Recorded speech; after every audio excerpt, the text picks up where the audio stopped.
আরও ৩ হিন্দুর লাশ, ২ জন বাড়ি থেকে বেরিয়ে নিখোঁজ। নিখোঁজের কয়েকদিন পরে লাশ উদ্ধার নদী বা পুকুর থেকে। অপরজন মেসে থাকতেন, পড়তেন জগন্নাথ বিশ্ববিদ্যালয়ে। মেসে পাওয়া গেল ঝুলন্ত লাশ।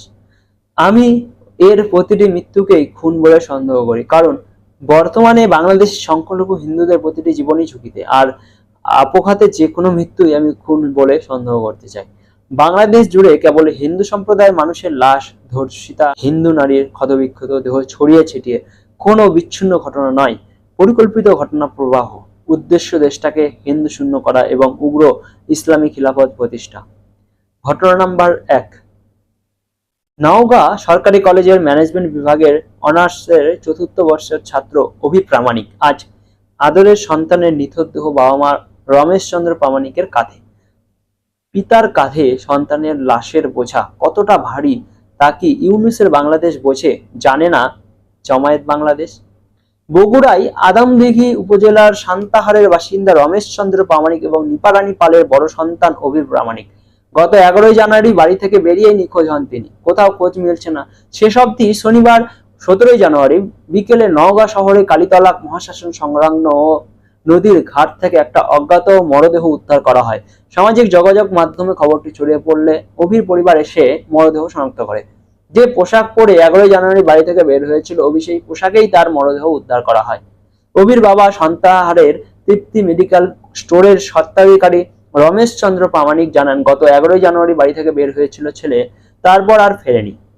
আত্মীয় স্বজনদের বাড়ি পরিচিত সব জায়গাতে খোঁজ করা হয়, কোথাও কোনো সন্ধান না পেয়ে আদমদীঘি থানার একটি সাধারণ ডায়েরি করা হয়। এই বিষয়ে নওগাঁ সদর থানার ভারপ্রাপ্ত কর্মকর্তা নিয়ামুল ইসলাম জানান, নদী থেকে উদ্ধার মরদেহটি ময়নাতদন্তের জন্য মর্গে পাঠানো হয়েছে। পোস্টমর্টম রিপোর্ট এলে মৃত্যুর প্রকৃত কারণ জানা যাবে। এবার ঘটনা নম্বর ২। নাটোর জেলার সদর উপজেলার হালসা ইউনিয়নের নবীন কৃষ্ণপুর গ্রামের অধিবাসী হিন্দু ধর্মাবলম্বী শ্রমজীবী নিমাই চন্দ্র পাহান, বয়স ৬০, দিনমজুরের কাজ করেন। তিনি গত ১০ জানুয়ারি থেকে নিখোঁজ। অভির মতো একটা ঘটনা, বাড়ি থেকে বেরিয়ে নিখোঁজ, তারপর আত্মীয় স্বজনের বাড়ি খোঁজ খবর করে পাওয়া গেল না। থানার সাধারণ ডায়েরি করা হলেও পুলিশ কোনো সন্ধান দিতে পারল না। নিখোঁজের ৪ দিন পর পুকুর থেকে নিমাই পাহানের মরদেহ উদ্ধার হয়েছে পুলিশ। বুধবার দুপুরে নাটোর সদর উপজেলার আব্দুলপুর গ্রামের একটি পুকুর থেকে তার মরদেহ উদ্ধার করা হয়। নিহত নিমাই পাহান ওই গ্রামের মৃত রঘু পাহানের ছেলে। পুলিশ ও স্থানীয়রা জানায়, ৪ দিন আগে নিমাই পাহান নিখোঁজ হন। তারপর বুধবার দুপুরে নাটোর সদরের আব্দুলপুর গ্রামের একটি পুকুরে ওই বৃদ্ধের মরদেহ ভাসতে দেখে পুলিশে খবর দেয় এলাকাবাসী। পরে পুলিশ গিয়ে মরদেহ উদ্ধার করে। নাটোর থানার ভারপ্রাপ্ত কর্মকর্তা শফিকুল ইসলাম জানান, ময়না তদন্তের জন্য মরদেহ নাটোর আধুনিক হাসপাতালের মর্গে পাঠানো হয়। এই বিষয়ে আইনগত ব্যবস্থা গ্রহণ করা হচ্ছে। ঘটনা নাম্বার ৩। আকাশ সরকার জগন্নাথ বিশ্ববিদ্যালয়ের নাট্যকলা বিভাগের ২০১৪ থেকে ১৫ শিক্ষাবর্ষের শিক্ষার্থী ছিলেন। গ্রামের বাড়ি ফরিদপুর জেলার পুরানো ঢাকার গেন্ডারিয়া থানা এলাকার একটি মেসে থাকতেন। রোববার ১৮ জানুয়ারি ওই মেস থেকেই তার ঝুলন্ত মরদেহ উদ্ধার করেছে পুলিশ।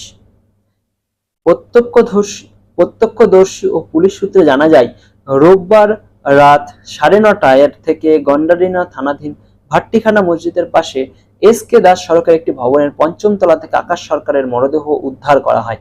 তিনি ওই ভবনের একটি মেসে বসবাস করতেন। এই বিষয়ে গন্ডারিয়া থানার পদর্শক নাজমুল হাসান বলেন, রাত ৯:৩০ দিকে খবর পেয়ে পুলিশ এসে মরদেহ উদ্ধার করে। মরদেহ ময়নাতদন্তের জন্য মিডফোর্ড হাসপাতালে নিয়ে যাওয়া হয়েছে। অবৈধ জামাতীয় ইউনূসীয় দখলবাদ সরকার ক্ষমতা দখলের পর থেকেই দেশে সংখ্যালঘুদের উপর আক্রমণ, হত্যা, গুম ও নির্যাতনের ঘটনা আশঙ্কাজনক হারে বেড়েছে। কখনো নদী, কখনো পুকুর, কখনো মেসের ঘরে ঝুলন্ত অবস্থায় এইভাবে একের পর এক লাশ পাওয়া যাচ্ছে, অথচ রাষ্ট্র যেন নির্বিকার দর্শক। এইসব মৃত্যুকে কোনো বিচ্ছিন্ন ঘটনা বলে আমি মনে করছি না। সংখ্যালঘুদের ভয় দেখিয়ে কোণঠাসা করার ধারাবাহিক চিত্র নিরাপত্তা দিতে ব্যর্থ নয়, বরং সংখ্যালঘু নিরাপত্তা ইচ্ছাকৃতভাবে অগ্রাহ্য করা হচ্ছে।